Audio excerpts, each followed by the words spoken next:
시겠습니다.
말씀 받기 전 우리 옆에 계신 분들끼리 같이 교제 좀 하십시다. 인사 좀 나눕시다. 이렇게 하십시오. 상대방의 남성일 경우는 영적인 아비가 되십시오. 또 여성일 경우는 영적인 어미가 되십시오. 그리고 두 분이 합창을 해서 진실로 이렇게 인사 좀 나눠주시기 바랍니다.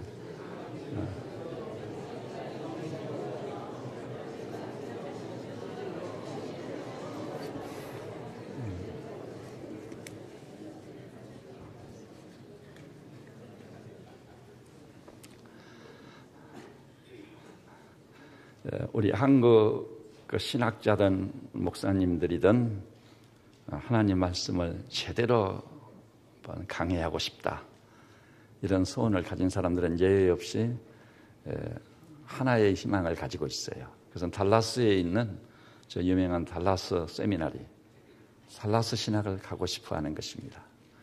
왜냐하면 달라스 신학은요, 세계적으로 가장 위대한 강해 설교의 본산입니다. 그래서 제가 아는 부산에 계신 어느 목사님이요, 강해 설교를 배우기 위해서 달라스 신학을 갔습니다. 하워드 핸드릭스, 가장 탁월한 설교학 교수입니다.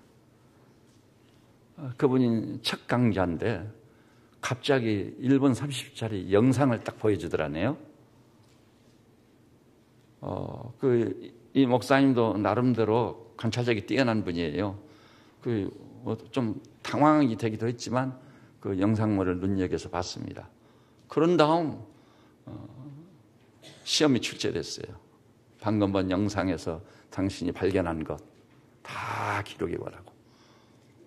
근데 이 목사님이 아무리 생각해도 20가지 이상을 넘을 수가 없는 거예요. 어떤 나그네가 길을 가고 있었다. 사람이죠. 그다음에 모자를 쓰고 있었다. 그다음에 보도블록, 포장된 도로, 가게, 그다음에 강판, 하나하나 기억나는 대로 다 썼는데 20개가 넘지 못하는 거예요. 알고 보니까요, 그 1분 30초의 영상물이 미국의 그 세계 다른 나라의 정보기관은 감히 흉내를 못 내죠. 저 유명한 FBI 그 요원을 뽑는데 사용하는 영상물이었어요. 거기서 FBI 요원이 되기 위해서는 최소한 100개 이상을 맞춰야 돼요. 이 목사님이 아무리 생각해도 자기 수준에서 20개를 넘지 못하고 어떻게 100개를 맞출 수 있단 말인가? 과연 100개나 등장한단 말인가? 이해가 안 갔어요. 근데 알고 보니까 그 영상물 1분 30초의 영상에 등장한 사물들이요 108개예요. 그 중에 100개를 맞춰야 FBI 요원이 되는 것입니다. 무엇의 차이죠? 20개와 100개의 차이. 관찰력의 차이인 것입니다. 우리 인생을 사는 데 있어서요, 관찰력은 너무나도 중요한 거예요. 근데 하워드 핸드릭스 교수가요, 그 영상을 다시 들었습니다. 그리고 영상물을 보면서 쓰라는 거예요. 근데 이 목사님이 아무리 이 잡듯이 뒤져도 27개밖에 발견을 못했어요. 이 영상에 과연 108개가 있단 말인가? 말도 안 되는 말이다. 정말 108개가 있었습니다. 그렇게 훈련된 이 목사님이요, 성경을 볼 때 보는 관찰력이 달라져 버렸습니다. 그래서 사도행전 1장 8절 있죠. 오직 성령이 너희에게 임하시면 권능을 받고 예루살렘과 온 유대와 사마리아와 땅끝까지도 내 증인이 되리라. 이 짤막한 말씀 속에서 228가지를 발견했다는 거 아니겠어요? 여러분, 이 사도행전 1장 8절을 통해 여러분의 관찰력을 가지고 몇 가지나 발견할 수 있을 것 같아요. 그 목사님이 228가지. 경악을 그 말씀이죠. 관찰력이란 너무나도 중요한 겁니다. 무엇을 보느냐, 어떻게 보느냐, 사안을 어떻게 평가하고 판단하느냐. 여러분 알고 보면은요, 사람과의 관계도 관찰력의 차이예요. 그 사람과 이야기 몇 마디 건네는 동안 그 사람의 성향을 파악할 수 있어요. 스타일을 파악할 수 있어요. 그 사람의 문제점이 뭔지, 성장 과정이 어떠했는지 추리해낼 수 있어요. 이런 관찰력을 가진 사람들은 평생 살면서 인간관계에서 확실하게 승리하게 될 것입니다. 여러분, 자연 만물도요, 관찰력이 뛰어난 사람과 관찰력이 미약한 사람이 하늘과 땅 차이예요. 그 아름다운 산천, 지난 가을 묵상 여행을 가가지고 동행했던 우리 교우들이 한 장면 한 장면 펼쳐질 때마다 와, 이렇게 좋을 줄. 여기서는 내려서 거닐어 써야 되는데 목사님 왜 그냥 지나갔습니까? 그 길을 꼭 걸어봐야 되는데 그건 다음에를 기약하자고. 근데 관찰력이 뛰어난 사람은 하나님께서 온갖 아름다운 색상으로 산천을 물들인 그 가을을 풍성하게 누리고 가을에 빠져드는 것입니다. 오, 하나님이 하셨단 말입니까? 오늘 제가 예배 집례하면서 인용했던 시편 8편에 있죠. 하나님이여 주의 이름이 온 땅에 어찌 그리 아름답습니까? 그런 관찰력이 뛰어난 성도는 얼마나 행복하겠습니까? 근데 관찰력이 미약한 사람은 배이는 게 없어요. 그래서 참 예쁘네. 그러면 끝이야. 뭐가 예쁩니까? 글쎄요. 가을은 예쁜 거 아니에요? 그러면 끝이에요. 누리는 바가 다른 것이에요. 기품이 다른 것이에요. 부여가 달라요. 그것뿐만이 아닙니다. 어떤 사건이나 사안을 보는 안목. 대부분의 사람들은요, 어떤 사건이나 사안이 있을 때 그것을 접근하는 방식이나 그것을 분석해서 평가하고 판단하는 것이 아주 연하게. 그러니까 우리나라 같은 정치인들이요, 사랑하고 존경하는 국민 여러분, 그러면 다 속아가지고 다 사기꾼들에게 넘어가는 거예요, 우리가.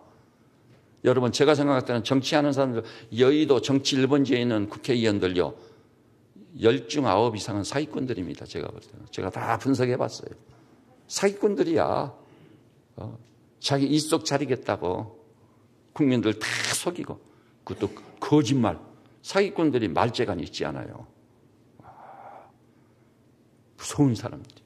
무슨 나라야 무너지든 말든 망하든 말든 자기 자신과 자기 당의 당리당략이라고 하죠. 그것을 위해서 좌우되는 인생들, 그들이 이 나라의 선량들이라고. 말도 안 되는 소리지. 근데 일반 백성들은 그걸 몰라요. 그들의 정체를 파악을 못해. 다 속아가지고 또 속고 또 속으면서도. 이게 우리의 불행이고 이것이 우리의 문제의 원인자인 것입니다.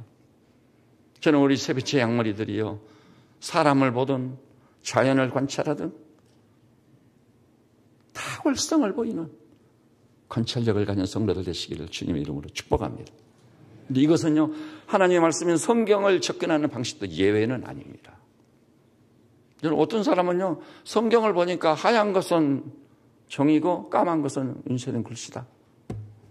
성경만 보면 잠이 오고, 그거 뭐가 있고, 뭐 하나님의 말씀이라니 내가 늘 즐기는 그 뭐 2류, 3류 소설보다 재미가 하나도 없다. 말씀이란 관찰력이 미약하니 어찌합니까? 보이는 게 없어요. 그런데요, 관찰력이 뛰어난 사람은 하나님의 말씀을 딱 보는데, 하나님의 말씀은 살았고 운동력이 있어. 좌우의 날선 어떤 것보다 예리하여 혼과 영과 및 관절과 골수를 찔러 쪼갠다. 과연 하나님의 말씀입니다. 이렇게 놀라운 말씀을 나에게 선물로 주시다니요. 그리고요, 에레미야 23장 보니까 나 여호와가 말하노라. 내 말이 불같지 아니하냐. 반석을 쳐서 엎스러뜨리는 방망이와 같지 아니하냐. 나도 나를 어찌할 수 없을 만큼 내 마음이 그렇게 완악하고 강팍한데, 그 완악하고 강팍한 마음을 쳐서 엎스러뜨리는 불방망이와 같은 말씀으로 압도적으로 다가올 때 얼마나 놀랐을까. 그래서 그거는 성경 외에는 없어요. 저도요, 하나님의 말씀이 눈이 열렸을 때 하나님이 저의 증인이십니다. 책을 좀 가지고 책을 모두 싸가지고 상하수에 집어넣어버렸어요. 일고의 가치도 없었습니다. 오직 하나님의 말씀, 오직 성경 한 권이면 되겠구나. 성경 속에 모든 게 녹아 있었습니다. 그래서 성경을, 하나님의 말씀 곧 생명의 양식이라고 하는 줄 아시기를 바랍니다. 그래서요, 성경은 주일날 와서 그 본문 볼 때만 떠들어보는 게 아니에요. 항상 가슴에 품고 다니고 가방에 넣고 다니고, 심지어는 암송해서 마음에 그 말씀을 완전히 각인시켜가지고 생각만 해봐도 떠올라. 삶의 현장에서 떠올라. 갈 바를 알게 돼. 주의 길이 열려 있어. 시온의 대로입니다. 여러분, 말씀을 사랑하십시오. 유명한 교회 역사 속에서 가장 위대한 부흥사로 꼽히는 찰스 피니. 원래 찰스 피니는 어떤 사람이었습니까? 미국에서 저명한 판사였습니다.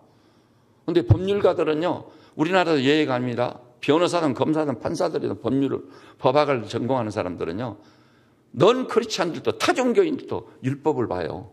율법. 하나님의 법이라고 하는데 그 율법이 말하는 바가 뭐냐.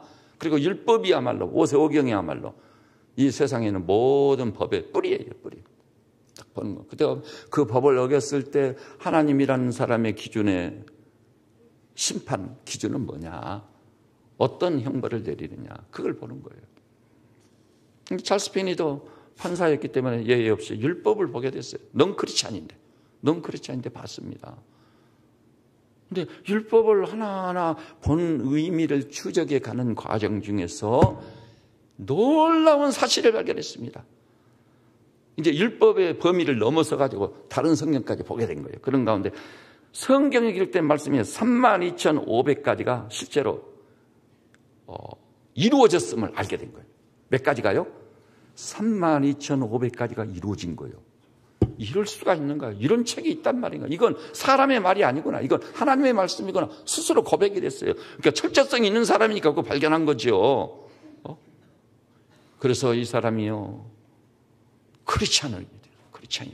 그리스도인이 됐어요. 완전히 말씀으로 거듭난 크리스찬. 따라서 합시다. 나도 말씀으로 거듭나야 한다. 성령님으로 거듭난단 말이요, 말씀으로 거듭난다는 말입니다. 말씀에 우리 전 존재가 콱 부딪혀가지고 자아는 산산조각이 나버리고 말씀 앞에 완전히 굴복당해 생명의 말씀이 주께 있사오매 내가 누게로 가오리까. 최우선순위에 하나님 말씀을 딱 두게 되는 거예요. 그 말씀이 내 입에 어찌 그리 단져 내 입에 꿀보다 더하니이다. 그래서요, 내 중에는 이 판사가요, 판사직을 사임했습니다. 첫 손가락에 꼽히는 저명한 판사가 사직을 사임을 했어요. 그리고 이 말씀을 평생 연구하면서 이 말씀을 증거하는 사역자가 되어야 되겠다. 그래서 신학으로서 목사가 되어버린 거예요. 그래서 부흥사의 반열을 첫 손가락에 꼽는 사람이 됐습니다.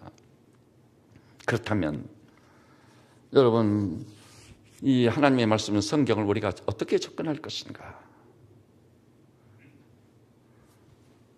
눈물로 씨를 뿌리지 않고는 기쁨으로 단을 거둘 수 없습니다. 농사꾼이요, 흙을 팝니다. 퇴비를 넣습니다. 씨를 뿌립니다. 잡초를 제거합니다. 여름 내내 가꿉니다. 비로소 가을이 되면 눈물로 씨를 뿌린 자에게 약속해 주신 기쁨으로 단을 가져오리라. 수확의 즐거움과 기쁨, 누림이 있을 줄로 믿으시기를 바랍니다. 하나님 말씀도 예외가 아니에요. 대가를 지불해야 돼요. 대가를 지불해야 돼. 잊지 마십시오. 대가를 지불해야 뭔가 배입니다. 우선 이런 제안을 드리고 싶어요. 교회 한 30년, 40년 다닌 사람은요, 본문 딱 보면, 아이고, 오늘 우리 목사가 첫째 대지는 둘째 대지는 저 설교하려고 하겠구나. 너무 익숙해 있는 거예요. 이렇게 너무 친숙한 것은 경멸을 낳는 것입니다. 어떻게 해야 되나? 내가 너무나 잘 알고 있지만, 난생 처음 보는 것처럼, 난생 처음 듣는 것처럼, 저 시내산에서 십계명을 받던 모세처럼 하나님의 말씀을 봐야 되는 것입니다. 여기는 저도 성경을 대하려지만 생전 처음 본 말씀처럼 접근해랍니다. 그리고요, 숨겨진 보물을 찾는 자처럼, 노다지를 캐는 사람처럼 성경 속에 감추어진 비밀한 뜻, 그 보물, 그것을 발견하고 깨닫기 위해서 그런 대가를 지불해야 돼요. 마치요, 범죄 현장에서 단서를 찾는 수사관처럼, 여러분, 그 범죄를 해결하기 위한 유일한 단서는 어디에 있는 거죠? 범죄 현장에 있는 거예요. 근데 우리가 가서 보면 아무것도 보이는 게 없어. 지능적으로 범죄를 했기 때문에 보이는 게 없어요. 근데 수사관이 예리한 눈으로 한번 싹 돌아보면 그 범죄 문제를 해결할 단서가 거기 있는 거예요. 그래서 수사관들은요, 줄을 딱 치죠. 폴리스 라인 딱 치고 접근 금지 그대로 놔둔 채 담당 수사관이 가서 현장을 딱 보는 것입니다. 그들의 눈에는 보입니다. 그렇게 우리가 하나님의 말씀을 접근해서 봐야 되는 것입니다. 그리고 육하원칙에 의해서 접근해서 언제, 어디서, 무엇을, 어떻게, 누가, 이렇게 육하원칙에 의해서 사건일 경우 분석해 보면 보이는 게 있어요. 깨달아지는 게 있어요. 그거 사실 어려운 게 아니에요. 여러분, 관찰의 실마리 10시에는요, 그 단서는 바로 본문에 있는 겁니다. 본문에 있어요. 그래서 오늘 그 구체적인 사례를 한번 찾아보십시다. 구체적인 사례. 우선 로마서 16장을 한번 펼쳐주시겠어요? 본문을 덮지 마시고요. 로마서 16장.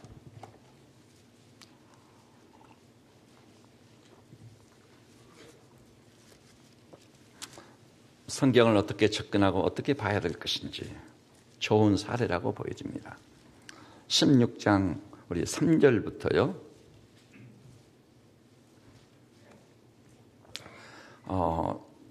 먼저 3절은 여성도님들이 봐주시고요. 4절은 우리 남성도들이 봐주시고 이렇게 사이좋게 한 절씩 봐가도록 하십시다. 먼저 3절 봐주십시오. 시작.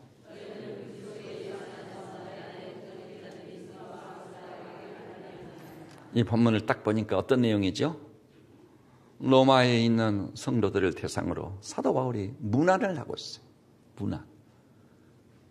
근데 문안을 하는 때요, 바울이 기억에서 한 인물을 떠올리는데 그 인물을 한마디로 농축시켜 형용하고 있는 말, 수식어를 주목해 주세요.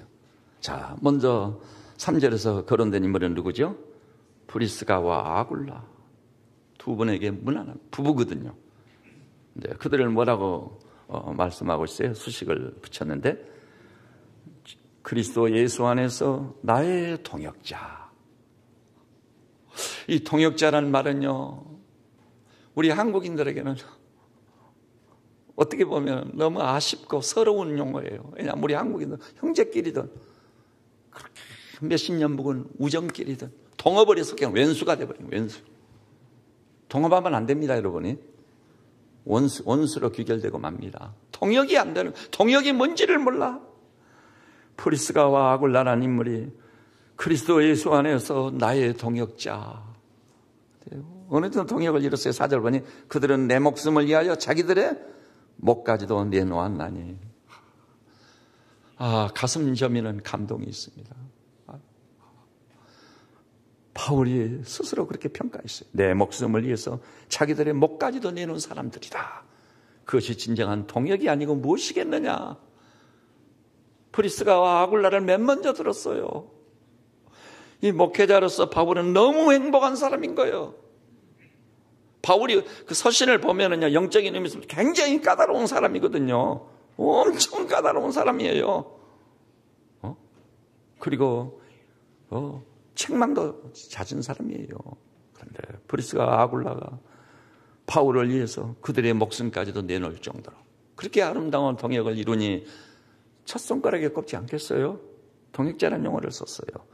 그 다음에 5절 우리 남성도들 보실 차례죠. 봐주십시오.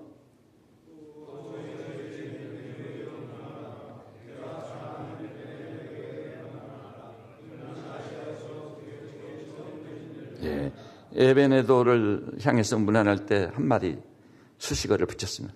내가 사랑하는 에베네도. 굉장히 훈훈해져요. 바울로부터 사랑받은 에베네도. 그 다음에 6절 봐주세요.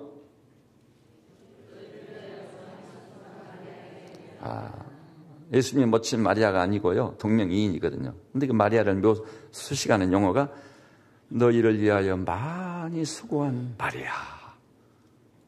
이렇게 수식어가 붙었어요. 너무나 귀하지 않아요? 많이 수고했다. 그 다음에 7절 시작.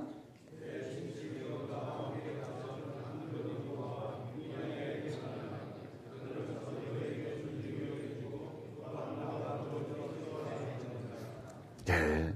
안드로니고와 유니아는 어떤 존재들이었어요? 수식어가 붙였는데 나와 함께 갇혔던 안드로니고와 유니아. 교도소 동기예요.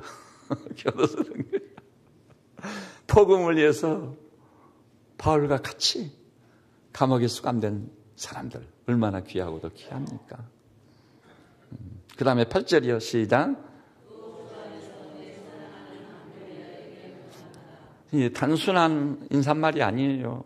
한마디 하면 수식어를 음미해 보면요, 얼마나 큰 감동과 기쁨이 오는지 몰라요. 주 안에서 내 사랑하는 암블리아, 그에게 문안에 다오. 그리고 9절 시작.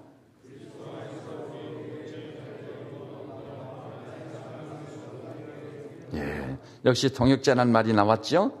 그리고 하반절에 나의 사랑하는 사구에게 문안하라. 10절 시작. 예, 그리스도 안에서 인정함을 받은 아벨레, 인정함을 받은 아벨레라고 수식어를 덧붙이고 있습니다. 그 다음에 11절 시작.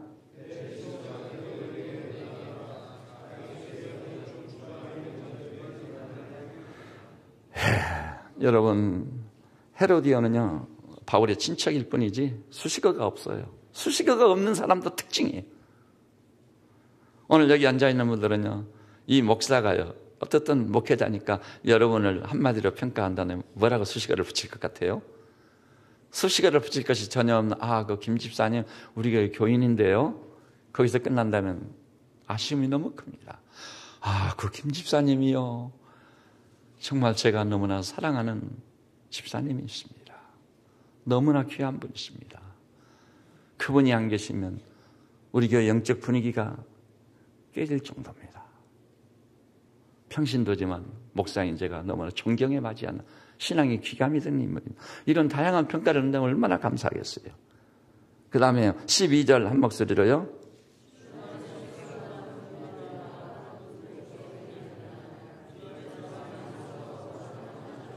예, 이 묘사가 특이해요. 주 안에서 수고한 두르베나. 그런데요, 그 다음에 보니까 주 안에서 많이 수고하고 사랑하는 보시라는 인물은요, 두 가지 용어가 같이 사용됐어요. 많이 수고했다고 했고 사랑한다고 말합니다. 두 가지 용어가 같이 사용됐습니다. 그 다음에 우리 13절 이제 한 목소리로 봅시다. 주 안에서 택함을 입은 루포와 그의 어머니에게 말하라. 그의 어머니는 곧 내 어머니니라. 저는 이 로마서 16장을 볼 때마다 눈물겨워요. 단순한 문안이 아니에요. 근데 이 말씀을 정리를 해보면은요, 하나님의 말씀을 접할 때 인물의 경우요, 수식어가 참 중요한 거예요. 수식어. 그 수식어를 정리를 해보려면요, 수고했다는 용어가 있었고, 많이 수고했다는 용어가 있었고, 사랑한다는 용어가 있었고, 또 많이 사랑한다는 그런 용어가 있었습니다. 그런가 하면은요, 이 사랑하고 수고한다는 두 가지 용어가 같이 사용된 경우, 또 한 가지는요, 수식어 없이 이름만 거명된 사람. 이 본문을 볼 때 또 한 종류의 사람이 있어요. 누굴까요? 이 본문에서 잊혀진 사람, 거명되지 않은 사람. 로마 교회를 아무리 생각해도 기억나지 않는 사람. 저는 오늘 여기 나오셔온 믿음의 식구들께서 우선 하나님의 말씀을 볼 때 단순한 인사말이니까 인사말이겠지, 그게 아니고 이런 인사말을 이렇게 접근해서 수식어를 통해 깊게 볼 수 있는 그런 성도들 다 되시기를 우리 주님의 이름으로 축복합니다. 그리고 성경에요, 너무 중요한 것이 있어요. 강조점. 이건 성경을 찾지 않고 보는데요. 로마서 8장 1절. 그러므로 그리스도 예수 안에 있는 자에게는 결코 정죄하며, 이 결코란 용어는 강조용법입니다. 그리스도 예수 안에 분명히 들은 자는 어떤 경우도 결단코 정죄가 없다. 부연 설명을 했습니다. 생명의 성령의 법이 죄와 사망의 법에서 너희를 해방하였습니다. 저는 우리 새벽지원을 양물에 이렇게 이 말씀을 보면서 그리스도 안에 나 같은 죄인이 허물과죄를 얼룩진 존재지만 내가 그리스도 안에 확실히 뿌리를 내렸기 때문에 그 이유 때문에 결단코 정죄가 없는 심판을 면한 하나님의 사람이 됐군요. 감사하고 찬송합니다. 그런 강조용법이 있는 것이에요. 이를테면은요, 또 이 동일한 그런 말씀을 통해서 내용을 심화시키면서 해가는 것이 있어요. 이를테면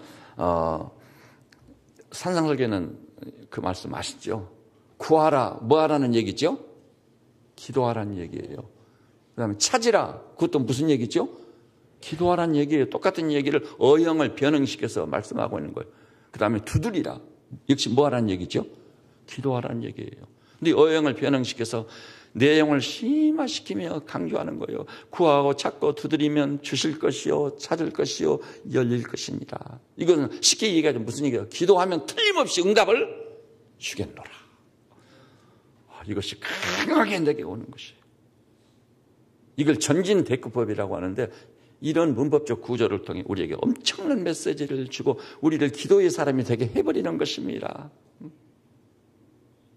거기다가 덧붙였습니다. 구하는 이에게 주시고 찾는 이에게 찾아질 것이요 두드리는 이에게 열릴 것이니라. 한 문장으로 요약을 딱 해서 덧붙이고 있습니다. 심지어는 거기다가요 예화를 덧붙였습니다. 너희 중에 악한 자라도 자식에게는 좋은 것으로 줄 줄 알거든. 자식이 부모에게 떡을 달라면 돌을 줄 자가 어디 있고 생선을 달라면 뱀을 줄 자가 어디 있겠느냐. 적용. 악한 자라도 자식에게는 좋은 것으로 줄 줄 알거든. 하물며 하늘에 계신 너희 천부께서 구하는 자에게 좋은 것을 주시지 않겠느냐. 여기쯤 오면요, 기도를 쉬는 것이 얼마나 송구스러운지, 호흡이 끊어진 것에 비유돼요. 무릎으로 살아야 되겠다. 무릎으로 살아. 그런 이게 이 하나님 말씀을 보면은요, 이 접근해서 그것을 관찰할 때 이루 말할 수 없는 하나님의 음성을 듣고 그 메시지를 받게 되는 것이고, 내 존재가 흔들리고 내 삶의 현장이 바꿔지게 되는 것이에요. 그리고요, 접속사가 굉장히 중요해요. 그리고 그러므로 혹은요 그러나 같은 것은요 완전 의미의 반전이에요. 로마서 3장 21, 22절에 보니까 그러나 이제는 율법에 하나님의 한 의가 나타났다. 완전한 의미의 반전이에요. 그러나 이제는 율법 외에 하나님의 한 의가 나타났으니 예수 그리스도를 믿기만 하면 모든 믿는 자에게 미치는 하나님의 의인이라. 감격스러워. 저는 로마서 3장 때문에 살게 됐어요. 로마서 3장. 이 의미의 반전 때문에. 그리고요, 여러분, 그리고라는 이 and, 영어로 and죠. 우리말로는 과. 아세본 18장 보니까요, 이런 말씀이 있어요. 성부와 성자와 성령의 이름으로 세례를 주고. 여기서 성부와 성자와, 영어로는 and에, 히라버로는 카이로 이어져 있어요. 우리말로는 이것이잖아요. 1 더하기 2는 뭐죠? 3이에요. 그럼 이쪽에 3과 표시는 달랐지만 1 더하기 2와 같아요, 틀려요? 완전히 같아. 그러니까 는으로 따게.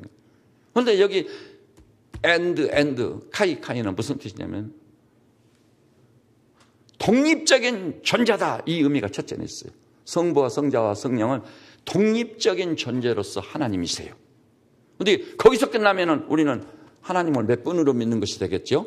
3분을 믿는 것이 돼요. 삼신론에 빠져버리는 것이 유일신 종교인데 굉장히 위험한 겁니다. 그런데 또 한편 또 하나의 의미가 따라붙어요.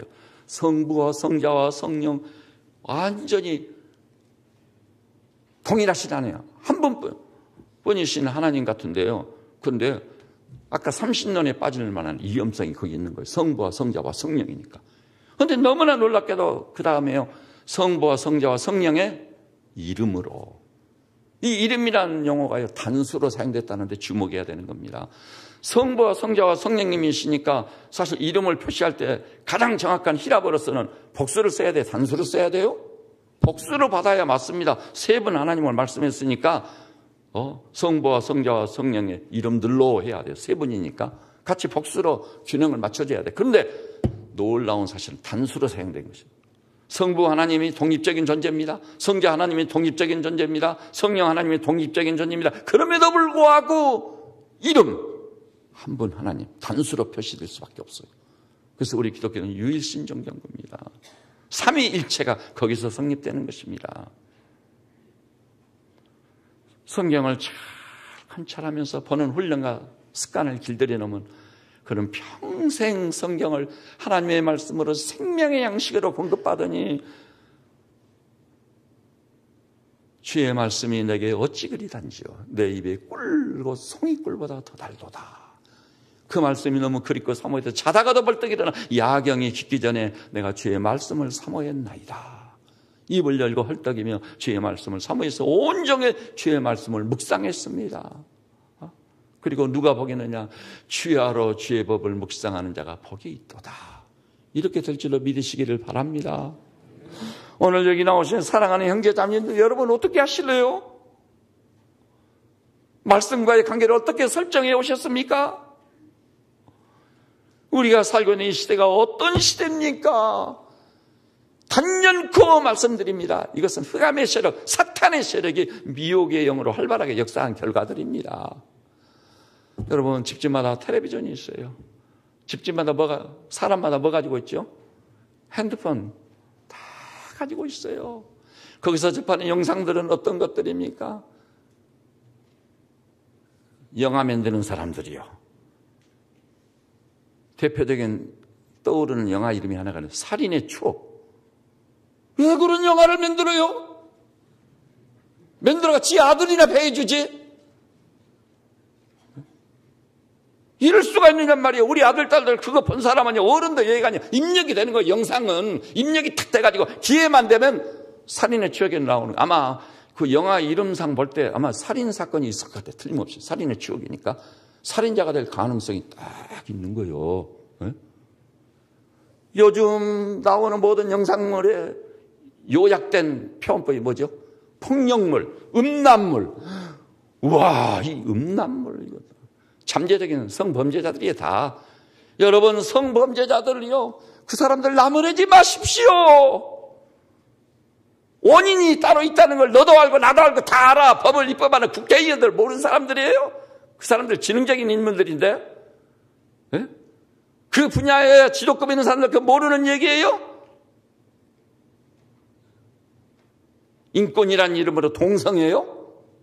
말도 안 됐어요. 그 인권이에요? 그런 것 때문에 얼마나 많은 범죄, 얼마나 많은 비위생적이고 갖가지 이 소위 성병들이 확산되고 이런 말할 수 없는 폐단이 거기 있는 거예요.